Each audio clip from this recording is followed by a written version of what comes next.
स्वागत है। आज हम 2025 के ईरान इजराइल संघर्ष से जुड़े जो सूत्र हैं उन पर थोड़ी गहराई से बात करेंगे। जरा सोचिए, 850 से ज्यादा मिसाइलें और ड्रोन दागे गए। ये मतलब अप्रैल और अक्टूबर 2024 के जो हमले थे उनसे कहीं ज्यादा विस्फोटक स्थिति थी। हाँ बिल्कुल, स्केल बहुत बड़ा था इस बार।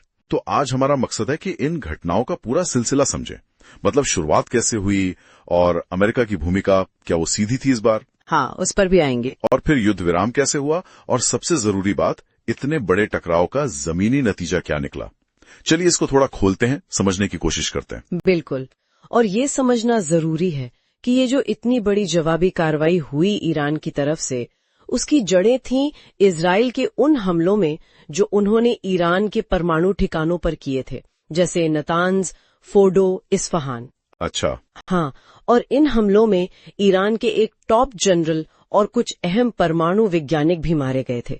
तो उसने माहौल को, आप समझ सकते हैं, काफी तनावपूर्ण बना दिया था। हाँ, वो चिंगारी का काम कर गया एक तरह से। बिल्कुल। फिर ईरान का जवाब आया और वो जैसा आपने कहा जबरदस्त था। 450 से ज्यादा मिसाइलें, 400 ड्रोन, सीधे तेल अवीव, हाइफा जैसे बड़े शहरों पर। हाँ, ये आंकड़ा ही दिखाता है कि ये कितना बड़ा था। अप्रैल 2024 में करीब 320 हथियार थे, अक्टूबर 2024 में लगभग 200 मिसाइलें, और इस बार 850 से ऊपर। तो ये तो मतलब कई गुना ज्यादा हो गया। हाँ, और एक बहुत बड़ा फर्क ये था इस बार कि अमेरिका सीधे तौर पर शामिल हुआ, मतलब मिलिट्री एक्शन में। अच्छा, वो कैसे? एक ऑपरेशन मिडनाइट हैमर था। इसके तहत अमेरिकी सेना ने इजरायली सेना के साथ मिलकर फोर्डो और नतांज पर, जो उनके अंडरग्राउंड परमाणु ठिकाने हैं, हाँ, वहां बंकर बस्टर बमों का इस्तेमाल किए। ये जमीन में बहुत गहरे जाकर टारगेट को हिट करते हैं। ओहो, तो अमेरिका का सीधा इन्वॉल्वमेंट था इस बार। ये तो बहुत बड़ी बात है। हाँ, ये एक अहम मोड़ था इस पूरे संघर्ष में।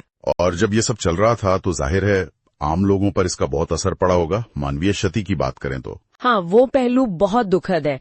इजराइल में इन हमलों में 28 लोगों की मौत हुई। बेरशेबा में एक रिहायशी मार्ग पर हमला हुआ था, उसमें 4 लोग मारे गए और 99 से ज्यादा लोग घायल हुए। और ईरान की तरफ? ईरान की तरफ तो आंकड़ा बहुत ज्यादा है। अलग अलग रिपोर्ट्स अगर देखें तो 610 से ज्यादा जाने गईं। बाप रे। हाँ, और सिर्फ जाने ही नहीं, दोनों तरफ इंफ्रास्ट्रक्चर, मतलब बिजली ग्रिड, कम्युनिकेशन लाइंस, इनको भी काफी नुकसान पहुंचा। आम जिंदगी अस्त व्यस्त हो गई थी। ये वाकई सिर्फ नंबर नहीं है, ये जिंदगियां हैं जो तबाह हुई। सही बात है। तो इतना सब होने के बाद जाहिर है दुनिया भर से दबाव बना होगा रुकने का। फिर युद्ध विराम की कोशिशें हुई। हाँ, कोशिशें शुरू हुई। 23 जून 2025 को अमेरिका, तब ट्रंप प्रशासन था, वो सामने आया।